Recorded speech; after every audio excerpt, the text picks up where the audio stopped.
This video is brought to you by AKS IAS. Hello aspirants, welcome to AKS IAS. ఈరోజు మనం Hindu and Eenadu news paper analysis 1 May 2020 అనేది discuss చేస్తున్నాము. అందులో భాగంగా contents చూస్తే first one వచ్చి final report on national infrastructure pipeline. So recent గా ఒక టాస్క్ ఫోర్స్ అనేది అపాయింట్ చేశారు. వాళ్ళు ఫైనల్ రిపోర్ట్ అనేది నేషనల్ ఇన్ఫ్రాస్ట్రక్చర్ పైప్లైన్ మీద ఇవ్వడం అనేది జరిగింది. ఆ రిపోర్ట్ లో ఏం మెన్షన్ చేశారు అనే దాని గురించి డిస్కస్ చేస్తాం. అలాగే నెక్స్ట్ వన్ వచ్చి core sector. So core sector performance March month లో ఎలా ఉంది అనేది డిస్కస్ చేస్తాం. అలాగే నెక్స్ట్ వన్ వచ్చి needed a pandemic patent tool. So patent అనేది one of the intellectual property rights. దాన్ని చేంజెస్ చేస్తే మనం ఇప్పుడున్న పాండమిక్ ని ఓవర్కమ్ చేయడానికి ఏ విధంగా ఉపయోగపడుతుంది అనే దాని గురించి డిస్కస్ చేస్తాం. అలాగే జిఐ ట్యాక్స్ అనేది చాలా ప్రొడక్ట్స్ కి ఇస్తూ ఉంటారు. ఈసారి Manipur black rice and Gorakhpur టెర్రకోటాకి ఇవ్వడం అనేది జరిగింది. నెక్స్ట్ వన్ వచ్చి parliament project gets panel note. So parliament project ఏంటి, ఎవరు అప్రూవ్ చేయడం అనేది జరిగింది అనేది డిస్కస్ చేస్తాం.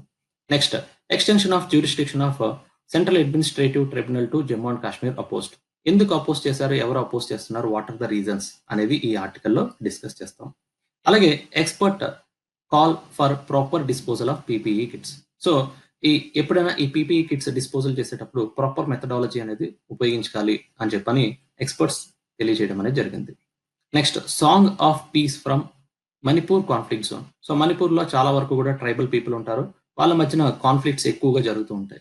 అయితే ఒక బ్యాండ్ సాంగ్స్ అనేది తయారు చేస్తున్నారు for peace. So what is their objective అనే దాని గురించి డిస్కస్ చేద్దాం. Next virus is not man made, US agencies. So most of the people China నుంచి అక్కడ వుహాన్ లో ల్యాబ్ లో తయారు చేయబడింది అని చెప్పని అంటున్నారు. కానీ యుఎస్ ఏజెన్సీస్ దానికి కౌంటర్ గా మీకు వైరస్ అనేది నాట్ ఏ మ్యాన్ మేడ్ అని చెప్పని తెలియజేశారు. Next corona virus is pulling millions back in to the poverty. So corona virus వల్ల ఎకానమీ అనేది డిక్లైన్ అవుతుంది మోస్ట్ ఆఫ్ ద కంట్రీస్ లో. అందువల్ల పీపుల్ అందరూ కూడా పవర్టీలోకి వెళ్ళిపోవడానికి స్కోప్ ఉంది అని చెప్పని అంటున్నారు. సో ఇవన్నీ కూడా ఈ రోజు హిందూ న్యూస్ పేపర్ లో వచ్చిన కరెంట్ అఫైర్స్. ఓకే, ఒక్కొక్కటి మనం డిస్కస్ చేద్దాం.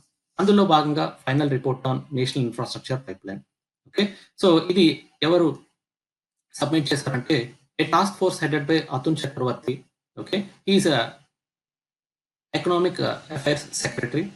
ఆయన నేషనల్ ఇన్ఫ్రాస్ట్రక్చర్ పైప్లైన్ మీద ఫైనల్ రిపోర్ట్ అనేది సబ్మిట్ చేశారు ఫైనాన్స్ మినిస్టర్ కి. ఓకే, అయితే what is this national infrastructure pipeline అనేది చూస్తే మన ఇండియాలోని ఇన్ఫ్రాస్ట్రక్చర్ ప్రాజెక్ట్స్ అనేది టేకప్ చేయడానికి, దాని ద్వారా జాబ్స్ క్రియేట్ చేయాలి, is of living, provide equitable access to all infrastructure and all the people. So ఇవన్నీ కూడా మనం ఎందుకు చేస్తున్నాము అంటే ఒకటి ఎకనామిక్ గ్రోత్ అనేది తీసుకురావడానికి, అలాగే ఇంక్లూజివ్నెస్ అనేది తీసుకురావడానికి ఈ నేషనల్ ఇన్ఫ్రాస్ట్రక్చర్ పైప్లైన్ అనేది ఉపయోగపడుతుంది అని చెప్పని తెలియజేశారు. సో ఇక్కడ మనకి economic as well as social infrastructure projects take up చేయడం అనేది జరుగుతుంది అని చెప్పన్నారు.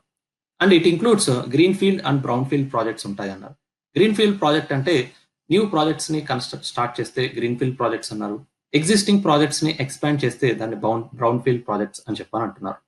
అలాగే మీకు ఇక్కడ ఈ నేషనల్ ఇన్ఫ్రాస్ట్రక్చర్ పైప్ లైన్ యొక్క ఆబ్జెక్టివ్ ఏంటంటే to achieve GDP growth rate to 5 trillion economy అని చెప్పని తెలియజేశారు by 2024-25.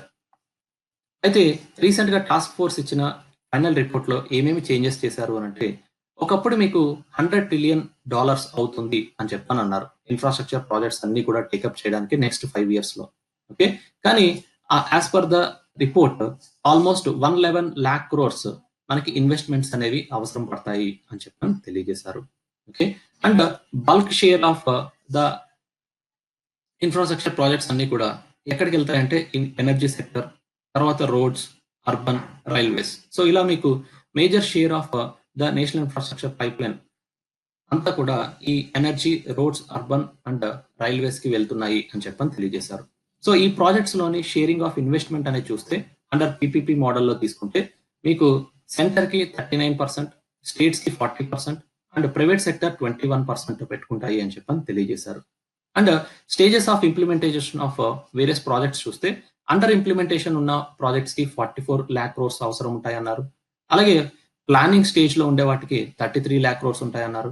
And being developed stage లో ఉండే వాళ్ళకి 22 lakh crores అవసరం పడతాయి అని చెప్పని తెలియజేశారు. ఓకే, సో ఇలా మీకు టాస్క్ ఫోర్స్ లో కొన్ని సజెషన్స్ అనేది కూడా ఇవ్వడం అనేది జరిగింది. ఆ సజెషన్స్ ఏంటి అనేది చూస్తే మీకు aggressive push towards the asset sale అని చెప్పన్నారు. సో అసెట్స్ ని సేల్ చేసి సర్టెన్ రెవెన్యూ అనేది కూడా జనరేట్ చేయాలి అన్నారు. అండ్ ఇన్ఫ్రాస్ట్రక్చర్ అసెట్స్ అన్ని కూడా మానిటైజ్ చేయాలి అని చెప్పని అంటున్నారు. Okay, and at the same time development financial institution setup చేసి మీకు కావాల్సిన రిసోర్సెస్ ని జనరేట్ చేయాలి అంటున్నారు. అలాగే strengthening of municipal bond market. So municipal bond market అనేది ఎక్స్పాండ్ చేస్తూ కావాల్సిన రిసోర్సెస్ ని మీకు జనరేట్ చేయాల్సిన అవసరం ఉంది అన్నారు. So these are the certain measures suggested by the task force. Okay, అలాగే stream lining of the process, అంటే మీకు national infrastructure pipe line implement చేసేటప్పుడు ఏమేమి స్ట్రీమ్ లైన్ చేయాలి అన్నారు. దాంట్లో ముందుగా timely execution of the projects అని చెప్పని అంటున్నారు. దానికి ప్యానెల్ వాళ్ళు ఏమని చెప్పారంటే మానిటర్ చేయాలి ప్రతి ఒక్క ప్రాజెక్ట్ ని కూడా, అండ్ డిలేస్ అనేవి ఏమైనా ఉంటే ఎలిమినేట్ చేయాలి అన్నారు.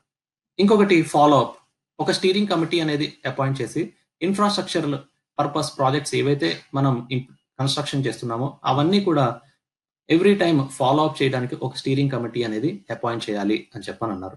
అలాగే raising financial resource, this is one of the major task. So అందుకని చెప్పని మీకు committee in the department of economic affairs వాళ్ళు ఫైనాన్షియల్ రిసోర్సెస్ రేజ్ అంటే ఎలా సమకూర్చాలి అనే దాని గురించి మీకు గవర్నమెంట్ కి తెలియచేయాలి. At the same time various projects కావాల్సిన ఫైనాన్సెస్ అంతా కూడా మీకు అలొకేట్ చేయాలి అని చెప్పని అంటున్నారు. Okay, these are the some of the suggestions given by the task force to the national infrastructure pipe line which is given final report to the finance ministry అని చెప్పని తెలియజేశారు. Okay, next current affair. Core sector performance అనేది March month లో ఎలా ఉంది అనే దాని గురించి అనాలిసిస్ అనేది చేద్దాం. ఓకే, అయితే ఇక్కడ మీకు కోర్ సెక్టర్ అంటే ఏంటి అనేది చూస్తే మీకు ఇండెక్స్ ఆఫ్ ఇండస్ట్రియల్ ప్రొడక్షన్ అనే ఒక ఇండెక్స్ ఉంటుంది. దాంట్లోని మీకు 40% ఆఫ్ వెయిటేజ్ ఐటమ్స్ అన్ని కూడా కోర్ సెక్టర్ కి సంబంధించినవి. ఆ కోర్ సెక్టర్ లో 8 సెక్టర్స్ మొత్తం అన్ని కలిపి ఈ 40% ఆఫ్ ఐఐపి ఇండెక్స్ లో వెయిటేజ్ ఉంటాయి అని చెప్పని తెలియజేశారు. సో అయితే ఆ కోర్ సెక్టర్ పర్ఫార్మెన్స్ అనేది మీకు బట్టి ఇండియా యొక్క మ్యానుఫ్యాక్చరింగ్ సెక్టర్ గ్రోత్ రేట్ ఎలా ఉంటుంది అనే దాన్ని అసెస్మెంట్ అనేది చేయొచ్చు. సో ఇక్కడ ఈ టేబుల్ అనేది చూస్తే మీకు ఏప్రిల్ 2012 నుంచి మార్చ్ 2020 అనేది ఇక్కడ ప్రొజెక్ట్ చేశారు. సో దాని యొక్క గ్రోత్ రేట్ చూస్తే నెగిటివ్ లోకి వెళ్ళిపోయింది, ఆల్మోస్ట్ -6.5% అని చెప్పని అంటున్నారు. అంటే దాని అర్థం ఏంటంటే మీకు COVID-19 వల్ల కరస్పాండింగ్ కోర్ సెక్టర్ అనేది నెగిటివ్ పర్ఫార్మెన్స్ అంటే నెగిటివ్ గ్రోత్ రేట్ అనేది రిజిస్టర్ అయింది అని చెప్పని తెలియజేస్తున్నారు. అయితే ఈ కోర్ సెక్టర్ లో ఏమేమి ఉంటాయి అంటే ఒకటి కోల్ ఉంటుంది, crude oil, natural gas, refinery, steel, cement, fertilizers and electricity. So వీటన్నిటితో కంపేర్ చేసుకుంటే రిఫైనరీకి ఎక్కువ వెయిటేజ్ ఉంటుంది అని చెప్పని తెలియజేశారు. సో దట్ ఈస్ 28.04% వెయిటేజ్ అనేది మీకు 8 కోర్ ఇండస్ట్రీస్ లోని రిఫైనరీకి ఇవ్వడం అనేది జరిగింది. తర్వాత మీకు ఎలక్ట్రిసిటీ అనేది వస్తుంది. అయితే ఈ కోర్ సెక్టర్స్ లోని రీసెంట్ గా మార్చ్ మంత్ లో ఏ పర్టికులర్ సెక్టర్స్ బాగా డిక్లైన్ అయ్యాయి, ఏది కొంచెం పర్ఫార్మెన్స్ చేస్తుంది అనే దాని గురించి చూస్తే most of the 8 core sectors అన్ని కూడా డిక్లైన్ అవుతూనే వస్తున్నాయి. ఓకే, సో అందులో బాగా డిక్లైన్ అవుతున్న సెక్టర్స్ చూస్తే స్టీల్ ఒకటి, ఎలక్ట్రిసిటీ ఒకటి బాగా డిక్లైన్ అయింది, అండ్ సిమెంట్ ప్రొడక్షన్ అనేది డిక్లైన్ అయింది, న్యాచురల్ గ్యాస్ అనేది డిక్లైన్ అయింది అని చెప్పంటున్నారు. ఓకే, అండ్ ఫెర్టిలైజర్స్ డిక్లైన్ అయింది, క్రూడ్ ఆయిల్ డిక్లైన్ అయింది. ఓకే, సో ఇక్కడ నెంబర్ ఆఫ్ పర్సంటేజెస్ అనేది అవసరం లేదు, whether it is declined or not అనేది గుర్తుపెట్టుకుంటే సరిపోతుంది ఎగ్జామినేషన్ పాయింట్ ఆఫ్ వ్యూలో. సో ఇక్కడ మీరు చూస్తే coal is the only sector with saw some growth rate up to 4% అని చెప్పని తెలియజేశారు. సో ఇలా మీకు మోస్ట్ ఆఫ్ ద టైం ఏంటంటే ఈ COVID-19 లాంటి పాండమిక్స్ వచ్చినప్పుడు గవర్నమెంట్ లాక్డౌన్ విధించడం కారణంగా ఎక్కడికక్కడికి స్టాండ్ స్టిల్ వచ్చేయడం వల్ల మీకు ఏ సెక్టర్ కూడా బాగా పర్ఫామ్ చేయట్లేదు అని చెప్పని తెలుస్తుంది. ఓన్లీ ఎక్సెప్ట్ కోల్ సెక్టర్ తప్పితే మిగిలినవన్నీ కూడా మీకు డిక్లైనింగ్ స్టేజ్ లోనే ఉన్నాయి అని చెప్పని తెలుస్తుంది. Okay, so this is about the core sectors in the March month and their growth rate ఎలా ఉంది అనే దాని గురించి అసెస్మెంట్ అనేది చేసాం. నెక్స్ట్ వన్ వచ్చి ఏ నీడెడ్ పాండమిక్ పేటెంట్ టూల్ అని చెప్పని అంటున్నారు. సో ఇది మీకు హిందూలోని ఎడిటోరియల్లో ఇచ్చారు. సో కాంటెక్స్ట్ ఏంటి అనేది చూస్తే ఇక్కడ మీకు ఏప్రిల్ 26న వరల్డ్ ఇంటెలెక్చువల్ ప్రాపర్టీ డే అనేది సెలబ్రేట్ చేస్తున్నారు. అయితే COVID-19 ఉండడం కారణంగా ఈ సెలబ్రేషన్స్ అనేవి సరిగ్గా చేయలేదు అని చెప్పని తెలియజేశారు. ఓకే, అయితే ఇక్కడ వన్ రిఫ్లెక్షన్ అండ్ డెడికేషన్ అని చెప్పన్నారు. So it was not a day for celebration but one for reflection and dedication అని చెప్పన్నారు. రిఫ్లెక్షన్ అంటే ఏంటి, డెడికేషన్ అంటే ఏంటి అనే దాని గురించి చూస్తే మీకు ఇక్కడ it provides us an opportunity to reflect upon role of intellectual property rights in ongoing health crisis and dedicate intellectual property to finding a solution. అంటే ఏంటంటే మనం ఇంటలెక్చువల్ ప్రాపర్టీ రైట్స్ అనేది ఎవ్రీ పీపుల్ కి ఇవ్వడం అనేది జరుగుతుంది. అయితే ఆ ఇంటలెక్చువల్ ప్రాపర్టీ రైట్స్ లో కొంచెం చేంజెస్ చేసి మనం ఈ హెల్త్ క్రైసిస్ ని ఓవర్కమ్ చేయడానికి ఒక సొల్యూషన్ అనేది ఫైండ్ చేయొచ్చు అని చెప్పని అంటున్నారు. Okay, so at the same time world intellectual property day 2020 theme చూసుకుంటే ఇన్నోవేటివ్ ఫర్ గ్రీన్ ఫ్యూచర్ అని చెప్పని అంటున్నారు. అంటే ఏంటంటే మీకు ఇంటలెక్చువల్ ప్రాపర్టీ డే లోని innovations and supports to create green future. Okay, so intellectual property right day అనేది మీకు దేన్ని సపోర్ట్ చేస్తుంది అని అంటే మీకు గ్రీన్ ఇనిషియేటివ్స్ ని సపోర్ట్ చేస్తున్నారు. At the same time hour earth need to be protected and it is our home అని చెప్పని అంటున్నారు. So this is the theme. అయితే ఈ particular old intellectual property rights అనేది ప్రతి ఒక్క కంట్రీకి, ప్రతి ఒక్క ఆర్గనైజేషన్, ప్రతి ఒక్క పీపుల్ కి అందించడం అనేది జరుగుతుంది. అయితే పాండమిక్ లాంటి సిచ్యువేషన్ వచ్చినప్పుడు ఏ విధంగా మనం దీంట్లో కొన్ని చేంజెస్ చేసి ఆ పాండమిక్ ని ఓవర్కమ్ చేయొచ్చు అనే దాని గురించి డిస్కస్ చేద్దాం. ఓకే, అయితే ఇక్కడ వాళ్ళు ఏమంటారంటే the purpose of creating and recognizing patent rights is for common public good. Innovation should be made public in exchange of limited monopoly. Thus, the patent need to be disclosed to the public in order to enable further research. అంటే మీకు ఎప్పుడైనా సరే ఒక person patent అనేది create చేస్తే ఆ patent అనేది public purpose, further research purpose ఉపయోగించడానికి డిస్క్లోజ్ చేస్తే then it would be useful అని చెప్పని అంటున్నారు. కానీ మోస్ట్ ఆఫ్ ద ఆర్గనైజేషన్స్ కానీ పీపుల్ కానీ ఏం చేస్తారంటే అక్కడ మీకు పేటెంట్ అనేది మోస్ట్ ఆఫ్ ద టైం వాళ్ళ పర్పస్ ఉపయోగించడం అనేది జరుగుతుంది. So should pandemic such as COVID-19 should be an exception to this. ఎప్పుడైనా సరే పేటెంట్ అనేది ఏంటంటే వాళ్ళకి రైట్స్ ఇచ్చారు, వాళ్ళకి మోస్ట్ ఆఫ్ ద టైం ఆ పేటెంట్ ని ఏ విధంగా ఉపయోగించుకోవడానికి స్కోప్ ఉంటుంది. కానీ పాండమిక్స్ COVID-19 లాంటివి వచ్చినప్పుడు దాన్ని కొంచెం లిబరలైజ్ చేస్తూ ఏదైనా చేంజెస్ తీసుకురావచ్చా అనే దాని గురించి తెలియజేస్తున్నారు. For human lifes to become a normal again, vaccines, medicines are only permanent solutions. అది మీకు అందరికీ తెలిసిందే. అయితే ఇక్కడ కన్జర్వేటివ్ ఎస్టిమేట్స్ అనేది తీసుకుంటే కొంతమంది ఏమని ప్రొజెక్ట్ చేస్తున్నారంటే ఇటువంటి వ్యాక్సిన్స్ అనేది ప్రొడ్యూస్ చేయాలంటే 6 to 10 months అనేది పడుతుంది. ఈ లోపల ఆ వ్యాక్సిన్ లోని చాలా మంది కూడా వర్క్ చేస్తూ ఉంటారు అరౌండ్ ద వరల్డ్. సో ప్రతి ఒక్కళ్ళు కూడా ఏం చేస్తారంటే ఆ పేటెంట్ అనేది క్రియేట్ చేస్తారు. ఆ పేటెంట్ అనేది క్రియేట్ చేసినప్పుడు చాలా వరకు కూడా రోడ్ బ్లాక్స్ అనేవి వస్తున్నాయి. ఏ విధంగా వస్తున్నాయి రోడ్ బ్లాక్స్ అని చెప్పాలంటే అక్కడ చాలా మంది స్టేక్ హోల్డర్స్ ఉంటారు, చాలా మంది వ్యాక్సిన్ ప్రిపేర్ చేసే ప్రాసెస్ లో ఉంటారు. ఎవరైతే ఫస్ట్ వ్యాక్సిన్ అనేది ప్రిపేర్ చేస్తారో వాళ్ళకి పేటెంట్ ఇవ్వడం అనేది జరుగుతుంది. ఒకవేళ వాళ్ళు పేటెంట్ అనేది మోనోపోలీ అనేది చేస్తే దెన్ ఫర్దర్ గా పీపుల్ ఆ రీసెర్చ్ అనేది కొనసాగించడానికి, దాన్ని ముందుకు తీసుకెళ్ళడానికి అంత యాక్సెస్ అనేది ఉండదు. సో అదే మీరు పేటెంట్ అనేది అందరికీ పబ్లిక్ లో డొమైన్ లో పెట్టి అందరికీ యాక్సెస్ ఇవ్వగలిగితే, మోనోపోలీ అనేది చేయకుండా, then it would be useful to the pandemics like corona అని చెప్పని తెలియజేశారు. సో ఇక్కడ మనకి ఒకవేళ పేటెంట్ అనేది ఇప్పుడున్న కాంటెక్స్ట్ లోని పాండమిక్స్ వచ్చినప్పుడు చాలా కంపెనీస్ పేటెంట్స్ అనేది లాంచ్ చేస్తారు. ఆ పేటెంట్స్ అనేది ఎందుకు డిలే అవుతున్నాయి, what are the road blocks అని చెప్పనేది చూస్తే మీకు friction already exist between among the various stakeholders. ఇక్కడ స్టేక్ హోల్డర్స్ అంటే కంపెనీస్ అవ్వచ్చు, గవర్నమెంట్ అవ్వచ్చు, లేకపోతే ఇండివిజువల్స్ అవ్వచ్చు.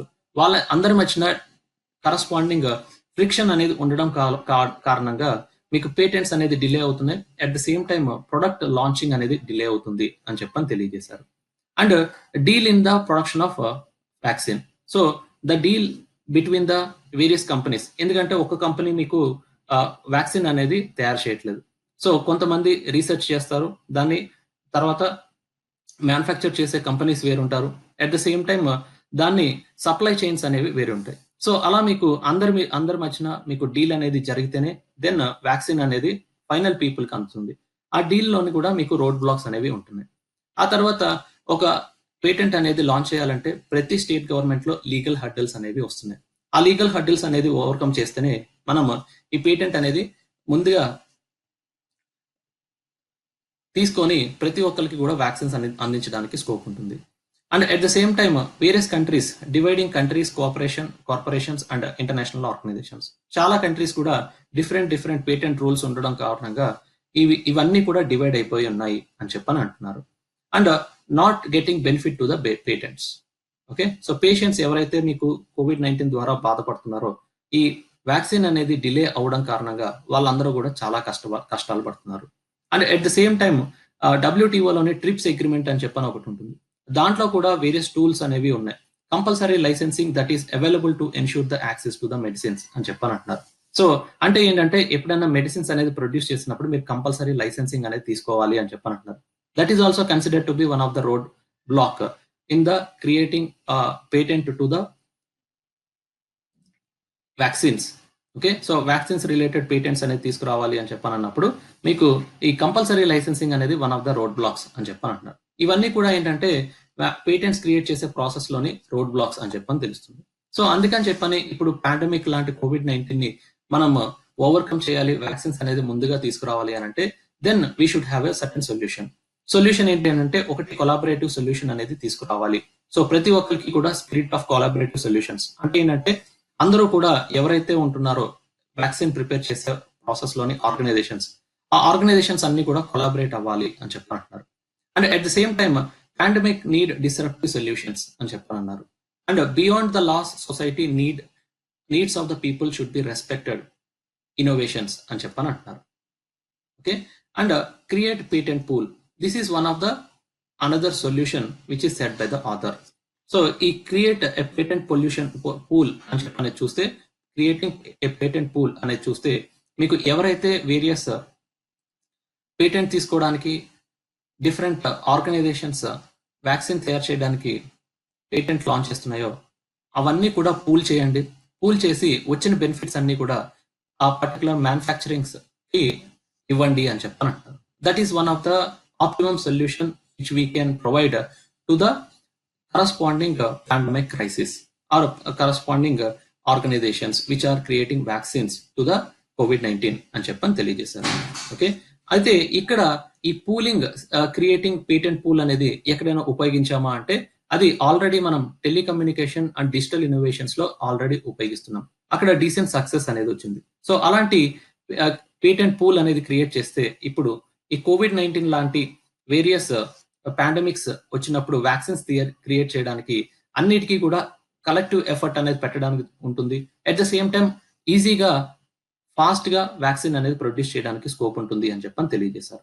ఓకే, అందుకని చెప్పని మీకు pooling of a patent of all the resources around the world it is one of the solution which we can give to the current health crisis అని చెప్పని తెలియజేశారు. అండ్ దీన్ని పూలింగ్ ఆఫ్ ఎ పేటెంట్ అనేది మీకు trips agreement లో కూడా allowed ఉంటుంది అని చెప్పని తెలియజేశారు. And at the same time public private partnership need to be scaled up, దాన్ని ఇంక్రీజ్ చేయాలి అంటున్నారు. అండ్ క్రియేషన్ ఆఫ్ PPP అంటున్నారు. PPP అంటే వాళ్ళు ఏ విధంగా మెన్షన్ చేశారంటే పాండమిక్ పేటెంట్ పూల్ కింద గ్లోబల్ లెవెల్లో మనం ఎఫర్ట్స్ చేయగలిగితే ఎవరైతే ఇన్నోవేషన్స్ చేస్తున్నారో వాళ్ళందరూ కూడా ఈ హెల్త్ క్రైసిస్ ని ఓవర్కమ్ చేయడానికి ఉపయోగపడుతుంది అని చెప్పని తెలియజేశారు. So this is about the article. So this is one of the creative a patent pool is one of the solution to the COVID-19 vaccine creation. చాలా వరకు కూడా ఉపయోగపడుతుంది అని చెప్పని తెలియజేస్తున్నాను. Next article, GI tag to Manipur black rice and Gorakhpur terracotta. So recent గా మీకు Manipur black rice కి గోరఖ్పూర్ టెర్రకోటాకి GI ట్యాగ్ అనేది ఇవ్వడం అనేది జరిగింది. సో టెర్రకోటా అనేది చూస్తే a unique special kind of ceramic craft. Okay, terracotta అంటే unique special kind of ceramic craft. Okay, so ఈ పర్టికులర్ గోరఖ్పూర్ డిస్ట్రిక్ట్ లో టెర్రకోటా క్రాఫ్ట్స్ అనేది తయారు చేయడం అనేది యూనిక్ గా ఉంది. అక్కడ మీకు ఫేమ్డ్ బేక్ క్లే అనేది ఉపయోగిస్తున్నారు. అక్కడ ప్రాసెస్ అనేది యూనిక్ గా ఉంటుంది. కాబట్టి మీకు గోరఖ్పూర్ టెర్రకోటా ఆర్టిఫాక్ట్స్ అందరికి కూడా ఆ ఆర్టిఫాక్ట్స్ కి వేరియస్ స్ట్రక్చర్స్ ఏవైతే క్రియేట్ చేస్తున్నారో వాటికి GI ట్యాగ్ ఇవ్వడం అనేది జరిగింది. అక్కడ ఈ టైప్ ఆఫ్ స్ట్రక్చర్స్ అనేవి ఎక్కువగా క్రియేట్ చేస్తుంటారు అని చెప్పని తెలియజేశారు. సో స్ట్రక్చర్స్ లైక్ బెల్స్ కానీ, వ్యాసెస్ కానీ, గణేషెస్ కానీ, టేబుల్స్ కానీ, ఎలిఫెంట్స్ కానీ, హార్సెస్ కానీ ఎక్సెట్రా ఇవన్నీ కూడా అక్కడ యూనిక్ గా క్రియేట్ చేస్తుంటారు. కాబట్టి మీకు GI ట్యాగ్ అనేది ఇవ్వడం అనేది జరిగింది. సో ఇలా ఇవ్వడం వల్ల అక్కడ పీపుల్ అందరికీ కూడా ఎంప్లాయ్మెంట్ అనేది కన్సిస్టెంట్ గా ఉండడానికి స్కోప్ ఉంటుంది అని చెప్పని తెలియజేశారు. నెక్స్ట్ మీకు black rice variety of Manipur, okay, Chak Hao అనే black rice variety of Manipur లోని జిఐ ట్యాగ్ అనేది ఇచ్చారు. సో ఈ బ్లాక్ రైస్ అనేది ఏంటంటే ఇక్కడ చూస్తే చాలా వరకు కూడా బ్లాక్ రైస్ అనేది ఉంది. It contains high amount of anti oxidant, dietary fibre, minerals, anti inflammatory nutrients, ఇవన్నీ కూడా దాంట్లో ఉంటాయి అని చెప్పని అంటారు. So it is rich source of anti oxidant anthocyanin which is known to be cancer fighting అని చెప్పంటారు. క్యాన్సర్ ట్రీట్మెంట్ లో కూడా ఇది బాగా ఉపయోగపడుతుంది అంటున్నారు. అలాగే హార్ట్ అండ్ ఇన్ఫ్లమేటరీ కండిషన్స్, వీటన్నిటికి కూడా చాలా ఉపయోగపడుతుంది అని చెప్పని తెలియజేశారు. And Chakhao has been used as a traditional medicinal practitioners as part of traditional medicine అని చెప్పని తెలియజేశారు. సో ఇది ఆల్మోస్ట్ థౌజండ్స్ ఆఫ్ ఇయర్స్ నుంచి మీకు ఈ చాక్హో అనేది ట్రెడిషనల్ మెడిసిన్ లో ఉపయోగిస్తున్నారు అని చెప్పని తెలియజేశారు. Okay, next current affairs. Okay, అయితే మీకు బ్రీఫ్ గా జిఐ ట్యాగ్ గురించి, జిఐ జియోగ్రఫికల్ ఇండికేషన్ గురించి బ్రీఫ్ గా ఒకటి తెలియజేస్తానండి. సో ఇది మీకు జిఐ ట్యాగ్ అనేది 1999 ఒక యాక్ట్ అనేది ఫామ్ చేశారు. అది 2003 నుంచి అమలు పరుస్తున్నారు. ఈ యాక్ట్ ని అమలు పరిచే ఆర్గనైజేషన్ ఎవరు అని అంటే మీకు control general of patents, designs and trade marks, ఆ పర్టికులర్ ఆర్గనైజేషన్ వాళ్ళు ఇంప్లిమెంట్ చేయడం అనేది జరుగుతుంది. Who is a part of register of geographical indication. Okay, వాళ్ళు ఈ జిఐ యాక్ట్ ని ఇంప్లిమెంట్ చేయడం అనేది జరుగుతుంది. సో ఒక ప్రొడక్ట్ కి జిఐ జియోగ్రఫికల్ ఇండికేషన్ అని ఇస్తే ఏంటంటే ఆ ప్రొడక్ట్ అనేది డెఫినెట్ జియోగ్రఫికల్ టెరిటరీకి సంబంధించి ఉంటుంది. అది యూజువల్లీ అగ్రికల్చర్ కానీ, న్యాచురల్ కానీ, మ్యానుఫ్యాక్చర్ గూడ్స్ కానీ కావచ్చు.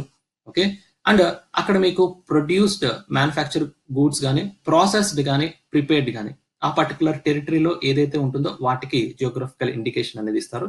సో దట్ ఆ పర్టికులర్ ఏరియాస్ లోని quality and reputation and other characteristics purpose geographical indication అనేది ఉపయోగపడుతుంది. బెనిఫిట్స్ ఏంటి అని అంటే మీకు లీగల్ ప్రొటెక్షన్ అనేది ఉంటుంది. ఎవరైనా ఏదైనా ప్రొడక్ట్ మ్యానుఫ్యాక్చర్ చేసినప్పుడు ఏ ఏరియాకి సంబంధించింది అన్నప్పుడు ఆ జిఐ ట్యాగ్ ఇవ్వడం కారణంగా లీగల్ ప్రొటెక్షన్ అనేది ఉంటుంది. ఓకే, అన్ఆథరైజ్డ్ యూసేజ్ అనేది రెస్ట్రిక్ట్ చేయొచ్చు. అట్ ద సేమ్ టైమ్ ఇండియాలోని జియోగ్రఫికల్ ఇండికేషన్స్ అనేది ఉండడం కారణంగా ఎక్స్పోర్ట్స్ అనేది ఇంక్రీజ్ అవడానికి స్కోప్ ఉంటుంది. అలాగే మీకు ఎకనామిక్ ప్రాస్పరిటీ అనేది, గూడ్స్ ప్రొడక్షన్ అనేది ఇంక్రీజ్ అవుతుంది కాబట్టి obviously GDP and as well as various employment అనేది క్రియేట్ అవ్వడానికి స్కోప్ ఉంటుంది అని చెప్పని తెలియజేశారు. ఓకే, సో ఇలా మీకు జిఐ ఇండికేషన్ అనేది ఒక యాక్ట్ రూపంలో తీసుకురావడం కారణంగా చాలా బెనిఫిట్స్ ఉన్నాయి అని చెప్పని తెలియజేస్తున్నాను. Next parliament project gets panel note. Okay, so recent గా మీకు పార్లమెంట్ ప్రాజెక్ట్ ఒకటి స్టార్ట్ చేశారు. ఓకే, ఇక్కడ చూస్తే మీకు రాజ్పథ్ రోడ్ అనేది కనిపిస్తుంది, 2.5 కిలోమీటర్ రోడ్. అక్కడ Rashtrapati Bhavan to India Gate. So ఆ స్ట్రెచ్ లోని almost 44 buildings around it, Parliament House, south and north blocks all in to the Central Vista zone అని చెప్తున్నారు. సో ఇక్కడ మీకు న్యూ పార్లమెంట్ బిల్డింగ్ అనేది కన్స్ట్రక్షన్ చేయాలి అనుకుంటున్నారు. దాంట్లోని almost 2.5 long stretch of Rajpath ఒకటి, Rashtrapati Bhavan to India gate ఆ మధ్య ఏరియాలోని కొన్ని కన్స్ట్రక్షన్స్ చేయాలి అని చెప్పి అంటున్నారు. అండ్ దాంట్లో భాగంగానే న్యూ పార్లమెంట్ బిల్డింగ్ అనేది కూడా కన్స్ట్రక్షన్ చేయాలంటున్నారు. దాన్ని అప్రూవ్ చేసింది ఎవరంటే సెంట్రల్ విస్టా కమిటీ వాళ్ళు అప్రూవ్ చేయడం అనేది జరిగింది. సో ఏదైతే ఆల్రెడీ ఎగ్జిస్టింగ్ పార్లమెంట్ బిల్డింగ్ ఉంటుందో సిమిలర్ గా దానికి లాగే ఉండేటట్టు న్యూ పార్లమెంటరీ బిల్డింగ్ అనేది కన్స్ట్రక్షన్ చేయాలి అని చెప్పని అంటున్నారు. ఓకే, దాని గురించి అని చెప్పని ఒక న్యూ మాస్టర్ ప్లాన్ అనేది రీసెంట్ గా సెంట్రల్ విస్టా కమిటీ వాళ్ళు అప్రూవ్ చేయడం అనేది జరిగింది. నెక్స్ట్ కమింగ్ డేస్ లోని మీకు న్యూ పార్లమెంటరీ హౌస్ అనేది రాబోతుంది అని చెప్పని తెలియజేశారు by July 2022. And at the same time additional structures అనేవి కూడా అక్కడ ఆ ఏరియాలోని కన్స్ట్రక్షన్ చేస్తాము అన్నారు. అలాగే కామన్ సెక్రటేరియట్, సెంట్రల్ సెక్రటేరియట్ అనేది కూడా కన్స్ట్రక్షన్ చేస్తాము బై మార్చ్ 2024 అని చెప్పని తెలియజేశారు. సో ఇలా మీకు పార్లమెంట్ ప్రాజెక్ట్ అనేది స్టార్ట్ చేశారు. But only the problem here is మీకు ఎన్వైరన్మెంటల్ క్లియరెన్సెస్ అనేది ఇంకా రాలేదు.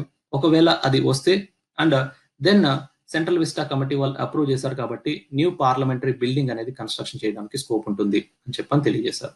ఓకే, కాకపోతే కొంతమంది ఏంటంటే already the iconic structure, parliament iconic structure అనేది 150 to 200 ఇయర్స్ అయింది, దాని లెగసీ అనేది కంటిన్యూ చేయాలి, we should not lose that legacy అని చెప్పని తెలియజేశారు. Next, extension of jurisdiction of central administrative tribunal to Jammu and Kashmir opposed. ఎవరు అపోజ్ చేస్తున్నారంటే అక్కడ చాలా మంది lawyers, at the same time Jammu and Kashmir అప్నీ party, national conference వీళ్ళందరూ కూడా అపోజ్ చేయడం అనేది జరుగుతుంది. ఎందుకు అపోజ్ చేస్తున్నారు? యాక్చువల్లీ సెంట్రల్ అడ్మినిస్ట్రేటివ్ ట్రిబ్యునల్ అనేది ఎస్టాబ్లిష్ చేస్తే అక్కడ ఉండే ఎంప్లాయీస్ కి ఏదైనా ప్రాబ్లమ్స్ ఉంటే సాల్వ్ చేసుకోవడానికి బాగుంటుంది కదా. కానీ ఎందుకు అపోజ్ చేస్తున్నారు అని అంటే దీని యొక్క జ్యూరిస్డిక్షన్ అనేది సెంట్రల్ అడ్మినిస్ట్రేటివ్ ట్రిబ్యునల్ చండీగఢ్ కి ఇవ్వడం అనేది జరిగింది. సో అందువల్ల అక్కడ ఉండే పీపుల్ అందరూ కూడా, ఎంప్లాయీస్ అందరూ కూడా అపోజ్ చేయడం అనేది జరిగింది. సో రీజన్స్ ఫర్ అపోజింగ్, ఎందుకు అపోజ్ చేస్తున్నారు, వాళ్ళ ఉద్దేశం ఏంటి అని అంటే already shifting all pending cases related to the matters of both the wings, high court in the Jammu and Kashmir to the central administrative tribunal అనేది మీకు ప్రాబ్లం అవుతుంది, అక్కడ ఉండే అడ్వకేట్స్ అందరికీ కూడా ప్రాబ్లం అవుతుంది అని చెప్పని అంటున్నారు ఒక రీజన్. ఇంకొకటి ఏంటంటే ఎవరైనా ఎంప్లాయీస్ కి అపాయింట్మెంట్ లో కానీ లేకపోతే వాళ్ళకి ప్రమోషన్ లో కానీ ఏదైనా ప్రాబ్లం వచ్చినప్పుడు కరస్పాండింగ్ సెంట్రల్ అడ్మినిస్ట్రేటివ్ ట్రిబ్యునల్ కి అడ్రస్ చేస్తారు. అయితే ఈ సెంట్రల్ అడ్మినిస్ట్రేటివ్ ట్రిబ్యునల్ ఎస్టాబ్లిష్ చేసిన మెయిన్ ఆబ్జెక్టివ్ ఏంటంటే speedy trial, cost effective justice delivery and at the same time rights of citizens ని కాపాడాలి అన్న ఉద్దేశంతో ఎస్టాబ్లిష్ చేశారు. అయితే పర్సన్ ఏమో జమ్మూ అండ్ కాశ్మీర్ ఎక్కడో వర్క్ చేస్తాడు, సెంట్రల్ అడ్మినిస్ట్రేటివ్ ట్రిబ్యునల్ ఏమో చండీగఢ్ లో ఎక్కడో ఉంటుంది. సో అక్కడ మీకు speedy trial, cost effective trial process అనేది జరగట్లేదు.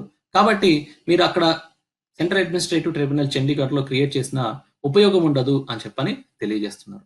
ఈ రెండు రీజన్స్ తోటి ఏంటంటే చాలా మంది పీపుల్ ఈ central administrative tribunal Chandigarh jurisdiction ఇవ్వడం అనేది జమ్మూ అండ్ కాశ్మీర్ కి తప్పు అని చెప్పని అంటున్నారు. సో అందుకని చెప్పని వే ఫార్వర్డ్ కొంతమంది ఏం సజెస్ట్ చేస్తున్నారంటే 2 ట్రిబ్యునల్స్ ని ఎక్స్ట్రాగా ఎస్టాబ్లిష్ చేయండి, ఒకటి జమ్మూ అండ్ ఇంకొకటి శ్రీనగర్ లో ఎస్టాబ్లిష్ చేయండి. సో దట్ అక్కడ ఉండే పీపుల్ అందరూ కూడా ఈజీ యాక్సెసిబుల్ ఉంటుంది, speedy and cost effective justice delivery అనేది వాళ్ళకి అందించడానికి స్కోప్ ఉంటుంది అని చెప్పని రికమెండేషన్స్ అనేది చేశారు. అయితే బేసిక్స్ ఒకసారి చూస్తే సెంట్రల్ అడ్మినిస్ట్రేటివ్ ట్రిబ్యునల్ అనేది మనకి కాన్స్టిట్యూషన్ లో లేదు. ఓన్లీ 42nd అమెండ్మెంట్ ద్వారా పార్ట్ 14A తోటి మనకి న్యూ పార్ట్ కింద కాన్స్టిట్యూషన్ లో యాడ్ చేయడం అనేది జరిగింది. దాంట్లో మీకు ట్రిబ్యునల్స్ అని చెప్పని యాడ్ చేశారు under article 323A and 323B అని చెప్పని తెలియజేశారు.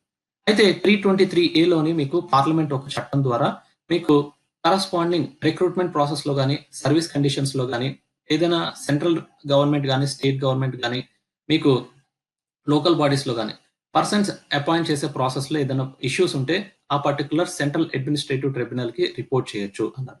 పార్లమెంట్ దానికి అనుకూలంగా అడ్మినిస్ట్రేటివ్ ట్రిబ్యునల్స్ యాక్ట్ 1985 లోని మీకు central administrative tribunals and as well as state administrative tribunals అనేది క్రియేట్ చేయడం అనేది జరిగింది అని చెప్పని తెలియజేశారు.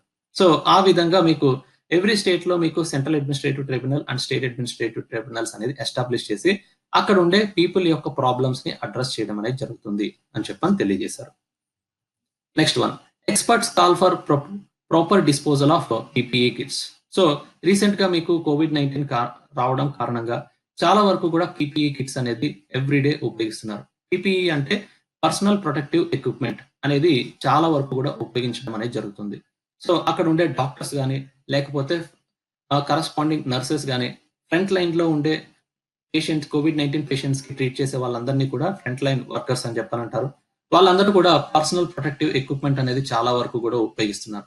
అయితే దాన్ని డిస్పోజ్ చేసే ప్రాసెస్ అనేది కరెక్ట్ గా, పద్ధతిగా చేయాలి. లేకపోతే ఆ కరోనా అనేది మీకు ఎక్కువగా స్ప్రెడ్ అవ్వడానికి కూడా స్కోప్ ఉంటుంది అని చెప్పని అంటున్నారు. ఆ రీసైక్లింగ్ ట్రీట్మెంట్ చేసేటప్పుడు సేఫ్ గార్డ్స్ ఆఫ్ ఎన్వైరన్మెంట్ అనేది చూసుకోవాలి. పీపుల్ మళ్ళీ కరోనా అనేది అవుట్ బ్రేక్ అవ్వకుండా చూసుకోవాలి అని చెప్పని గైడ్ లైన్స్ అనేది ఫాలో అవ్వాలి అని చెప్పని తెలియజేశారు. ఈ PPE సూట్స్ లోని మాస్క్స్ కానీ, గ్లౌజెస్ కానీ, శానిటైజర్స్ కానీ, హ్యాండ్ వాషెస్ కానీ, బాటిల్స్ కానీ ఇవి ఎక్కువగా యూజ్ చేస్తున్నారు ఫ్రంట్ లైన్ వర్కర్స్ అందరూ కూడా. సో దానికి ప్రాపర్ డిస్పోజల్ అనేది చేయాలి అంటారు. ఎందుకు అని అంటే టు ప్రొటెక్ట్ ద ఎన్వైరన్మెంట్. ఇంకొకటి ఎందుకు రీజన్ అంటే మీకు వైరస్ అనేది ఇంకొక పర్సన్ కి రాకూడదు. ఎందుకంటే ప్రతి సర్ఫేస్ మీద మీకు కొంతకాలం, మీకు కొంత వ్యవధి వైరస్ అనేది యాక్టివ్ గా ఉంటుంది. అది ఇంకొకరికి ఇన్ఫెక్ట్ అవ్వకుండా ఉండాలి కాబట్టి ప్రాపర్ డిస్పోజల్ అనేది చేయాలి అని చెప్పని అంటున్నారు. సో దానికి మెజర్స్ ఏం తీసుకోవాలంటే already government biomedical waste management rules 2016 లో పాస్ చేశారు. దాంట్లో ఇచ్చిన గైడ్ లైన్స్ ప్రకారంగా మీకు వేరియస్ బయోమెడికల్ వేస్ట్ అనేది ఎలా డిస్పోజ్ చేయాలి అనేది మెన్షన్ చేశారు. అది ఫాలో అవ్వండి అని చెప్పని తెలియజేశారు. ఇంకొకటి ఏంటంటే government should ensure availability of plastic disposal bags in the hospital. అలాగే క్వారంటైన్ ప్లేసెస్ లో కూడా మీకు ఆ డిస్పోజల్ బ్యాగ్స్ అనేది ఖచ్చితంగా ఏర్పాటు చేయాలి అంటున్నారు. అండ్ దాన్ని డిస్పోజ్ చేసేటప్పుడు మీకు ఎకో ఫ్రెండ్లీ ప్రాక్టీసెస్ అనేది వాడాలి. Okay, and at the same time plastic waste management eco system అనేది మీకు ఏ విధంగా ప్రాసెస్ ఫాలో అవ్వాలో ఆ గైడ్ లైన్స్ ప్రకారంగా మీరు ఫాలో అవ్వాలి అన్నారు. అండ్ ఎర్త్ అనేది ఏంటంటే it can heal itself కాబట్టి మీకు దాన్ని డిస్పోజ్ చేసేటప్పుడు proper practices waste management rules లో ప్రాక్టీసెస్ చేసినట్టు రూల్స్ లో మెన్షన్ చేసినట్టు మీరు ఫాలో అవ్వాలి అని చెప్పని తెలియజేశారు. Next, song of peace from Manipur conflict zone. Okay, so Manipur అనేది మీకు అందరికీ తెలుసు, ఇండియాలో వన్ ఆఫ్ ద స్టేట్. అక్కడ మీకు చాలా ఎథ్నిక్ ట్రైబ్స్ ఉంటారు. వాళ్ళందరి మధ్యన చాలా వరకు కూడా కాన్ఫ్లిక్ట్స్ అనేవి జరుగుతూ ఉంటాయి. ఓకే, సో అయితే రీసెంట్ గా ఒక గ్రూప్ ఆఫ్ మ్యూజిషియన్స్ ఏం చేశారంటే అక్కడ ఎస్ వి కేర్ అని చెప్పని ఒక ఆల్బమ్ రిలీజ్ చేశారు. ఆ ఆల్బమ్ ద్వారా అక్కడ పీపుల్ అందరూ ఎథ్నిసిటీ తోటి డివైడ్ అయిపోయి ఉన్నారు కాబట్టి లాక్డౌన్ తోటి ఎవరికి కూడా ఇంటరాక్షన్ అనేది లేదు కాబట్టి ఈ ఆల్బమ్ ద్వారా అందరికి ఒక మెసేజ్ అందించాలనుకున్నారు. That is peace and brotherhood అనేది ఎంకరేజ్ చేయాలి పీపుల్ మధ్యన. ఈ పాండమిక్ టైంలో అందరం కలిసికట్టుగా మనం అందరం కూడా ఓవర్కమ్ చేయాలి అని చెప్పని ఒక స్లోగన్ లాంటిది, మెసేజ్ లాంటిది ఇవ్వడం అనేది జరిగింది. ఓకే, సో అందుకని చెప్పని ఎస్ వి కేర్ అని చెప్పనేది చాలా పాపులర్ అయింది అక్కడ. అందువల్ల మనకి peace and brotherhood which are the basic principles of the constitution, okay, proposed by the people in the Manipur. So అక్కడ ఈ వాల్యూస్ అనేవి అక్కడ ప్రాపగేట్ చేయడం అనేది జరిగింది. సో ఆ విధంగా మీకు song of peace from Manipur conflict zone COVID-19 టైంలో బాగా పాపులర్ అయింది, which encourages peace and brotherhood among the people during the pandemic time అని చెప్పని తెలియజేశారు. Next, virus was not man made US agencies అని చెప్పని అన్నారు. So US intelligence agencies recent గా మీకు కరోనా వైరస్ అనేది మ్యాన్ మేడ్ కాదు, okay, or not man made or genetically modified అన్నారు. Okay, but say they are still examining whether the origins of the pandemic traces to the contact with the infected animals or an incident at the Chinese lab. So ప్రస్తుతానికి US intelligence agencies ఏమని declare చేశాయంటే it was not a man made or genetically modified, కాకపోతే ఒక infected animal తోటి contact అవడం వల్ల ఈ pandemic అనేది వచ్చి ఉండవచ్చు, లేదు అంటే వర్స్ట్ కేసులో యాక్సిడెంట్ అట్ చైనీస్ ల్యాబ్ లో జరగడం కారణంగా ఈ పాండమిక్ అనేది వచ్చి ఉండవచ్చు అని చెప్పని తెలియజేశారు. ఓకే, అయితే Nobel laureate distinguished professor Tasuku Honjo, Japanese professor అన్నట్టు క్యోటో యూనివర్సిటీలో వర్క్ చేస్తారు. ఆయన ఏమన్నారంటే కరోనా వైరస్ అనేది మీకు మ్యాన్ మేడ్ వైరస్, అది ఖచ్చితంగా మ్యాన్ మేడ్ వైరస్ అయి ఉండవచ్చు అని చెప్పని తెలియజేశారు. అలాగే చైనీస్ గవర్నమెంట్ దాన్ని కౌంటర్ చేస్తూ ఏమని అంటున్నారంటే ఈ కరస్పాండింగ్ చాలా మంది చైనాలోని ఆరిజినేట్ అయింది, చైనీస్ ల్యాబొరేటరీ నుంచి వచ్చింది అని చెప్పని ఫాల్స్ క్లెయిమ్ అనేది చేస్తున్నారు. అక్కడ మీకు కావాల్సిన ప్రూఫ్ అనేది లేదు, ఫ్యాబ్రికేటెడ్ మెసేజెస్ తోటి మీరు ఇవన్నీ కూడా మమ్మల్ని ఇండికేట్ చేస్తూ మాట్లాడడం అనేది కరెక్ట్ కాదు అని చెప్పని చైనీస్ గవర్నమెంట్ చెప్పడం అనేది జరుగుతుంది. బట్ హవెవర్ అక్కడ ఇన్వెస్టిగేషన్ ప్రాసెస్ అనేది చేయాల్సిన అవసరం అనేది ఉంది. So once it is done then అక్కడ మనకి వైరస్ ఎక్కడి నుంచో ఆరిజినేట్ అయ్యింది అనేది తెలుసుకోవడానికి స్కోప్ ఉంటుంది. So as of now you remember that corresponding virus అనేది ఎక్కడి నుంచి ఆరిజినేట్ అయింది అని అంటే ఒకటి ఇన్ఫెక్టెడ్ యానిమల్స్ నుంచి ఈ పాండమిక్ అనేది వచ్చి ఉండవచ్చు, లేదు అంటే యాక్సిడెంట్ గా చైనీస్ ల్యాబ్ నుంచి వచ్చి ఉండవచ్చు అనేది గుర్తుపెట్టుకోవాలి.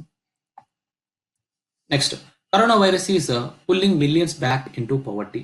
సో మీకు రీసెంట్ గా వరల్డ్ బ్యాంక్ అండ్ ఐఎంఎఫ్ కానీ UNCTAD కానీ వేరియస్ గ్లోబల్ ఆర్గనైజేషన్స్ అన్ని కూడా రిపోర్ట్స్ అన్ని తెలియజేస్తున్నాయి. Only one report, that is COVID-19 వల్ల ఎకనామిక్ రిసెషన్ అనేది రాబోతుంది, ఎకనామిక్ గ్రోత్ అనేది డిక్లైన్ అవుతుంది అని చెప్పి తెలియజేశారు.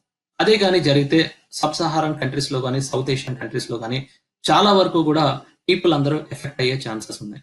అందులో పర్టికులర్ గా ఇన్ఫార్మల్ సెక్టర్ కి సంబంధించిన పీపుల్ అందరికీ కూడా హై రిస్క్ ఉంటుంది అని చెప్పని తెలియజేశారు. అండ్ ఈ కరోనా ఎఫెక్ట్ వల్ల most of the government programs అన్ని కూడా స్తంభించిపోతాయి, ఎక్కడికక్కడ ఆగిపోతాయి.